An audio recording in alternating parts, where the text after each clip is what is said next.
Fort Wagner is on the southern side of Charleston Harbor. It faces the Atlantic Ocean. And Fort Wagner is just south of Battery Gregg. They were both forts, both Confederate military installations.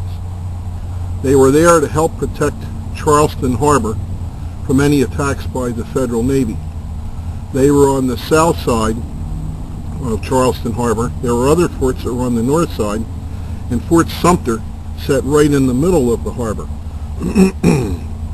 Now, what had happened was, at the very beginning of the war, Fort Sumter had been fired on in 1861, and when it was fired on, it had been occupied by Federal soldiers under the command of a Major Anderson.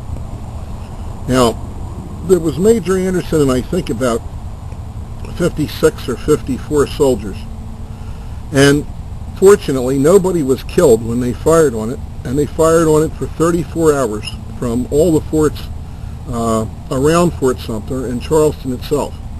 So finally Major Anderson surrendered and the Federal flag came down. But the Confederates knew that it was only a matter of time until the Federal government would send troops down to try and recapture Fort Sumter and capture Charleston itself if they could. So they built all these forts surrounding the harbor and forts at the mouth of the harbor. And as it turns out, Fort Wagner was one of those forts that faced the Atlantic Ocean. It was right on the coast. Now, in addition to getting back Fort Sumter, which was strategically important, the Federal government also realized that Charleston was a very, very important port for the Confederate Army.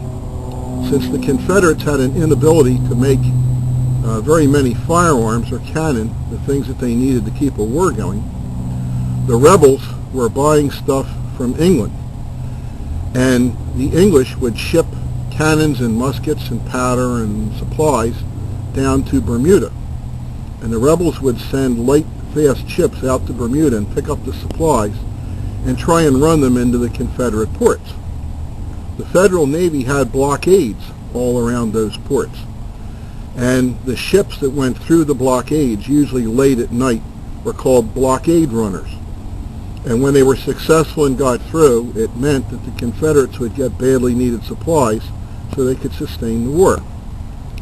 So Fort Wagner was important because if Fort Wagner fell, and if Battery Gregg fell, that left the entrance to Charleston Harbor fairly unprotected on one side. So it was very, very important that those two forts fell into Federal hands. The Federal Army had tried to capture the city of Charleston several times and had failed. So what happened was, on July the 10th of 1863, the Navy took Federal troops south of Fort Wagner and dropped them off on the beach. And they started a long march up the beach to attack Fort Wagner from the southern side. The troops that were in the lead were the 54th Massachusetts, which were colored troops. Now, in colored regiments in those days, all the officers had to be white. That was just the way the Army decreed it.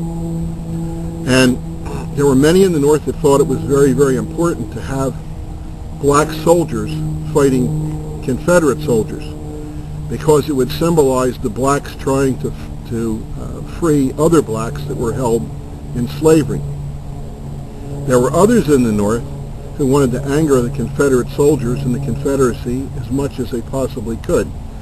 And the ultimate humiliation for a Southerner was to be defeated by a black soldier because they considered blacks inferior. Obviously, that's why they had kept them slaves for so long. So that was the ultimate insult, to be attacked and defeated by black soldiers. So on July the 11th of 1863, the assault began, and with the 54th Regiment in the lead. And a regiment was roughly 1,000 men. They tried and tried to assault the fort, and of course it's very hard when you're going up the side of a wall of a fort to load and fire a musket when somebody's pouring gunfire down on you. And the walls were not solid. They were mostly sand and were reinforced with logs and things like that, because it was something that was hastily thrown up at the beginning of the war. Well, the assault failed, and finally the Federal infantry withdrew. Well, then the Navy started a bombardment of Battery Gregg and Fort Wagner, and they bombarded both forts for over a month, and it looked as though they weren't getting anywhere. In early September, there was supposed to be another assault on both of the forts. When the troops finally got there, they realized that the Confederates had abandoned their position and had withdrawn farther inside Charleston Harbor. And finally, the two forts had been captured. But again, that wasn't until September of 1863. And by the time the fighting was done, the Federal troops had lost 1,500 men. The Confederates only lost 174. So that was essentially it. It wasn't a real prolonged thing. Most of the fighting was actually done after the fact. As I say, in the following 4 weeks after the assault, was done by the Navy, and it was artillery fire.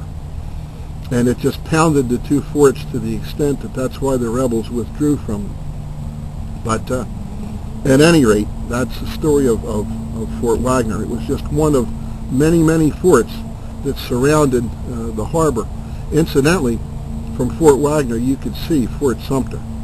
And so, obviously, the guns had a range that was sufficient of protecting any Federal vessels that tried to make it into the harbor to attack Fort Sumter. But it certainly weakened the chain when those two forts fell. So, if you want to kill that now, I want to show you some original historic artifacts.